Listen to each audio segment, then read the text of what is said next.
Раньше только учили иностранный язык в других учебных заведениях, в других школах учили с 6 класса, по-моему, был иностранный язык.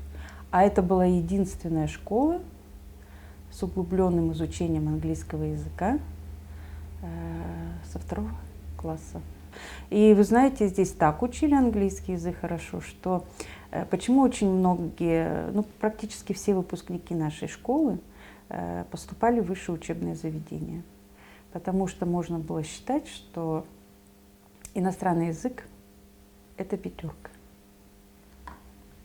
По сравнению с выпускниками других школ, это была железная 5. У нас даже троечники практически по другим предметам, ну или даже 3 иметь в нашей школе, это значит 5 высшего учебного заведения.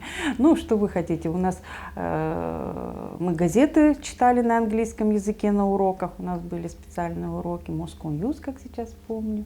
Вот. А в 9 классе практика, летняя практика, вот, ученики других школ, скажем, там цветочки сажали, там на озеленение были, еще какой-то такой физический труд. А у нас практика была, называлась технический перевод. И весь июнь месяц мы в школе занимались техническим переводом. Что это такое? Это тексты Академии наук, из Академии наук. Мы для ученых переводили их тексты со специальными огромными словарями, специальной терминологией. Нам приносили, раздавали, и вот мы кусками эти тексты, то есть по-русски невозможно было понять вообще, о чем идет речь.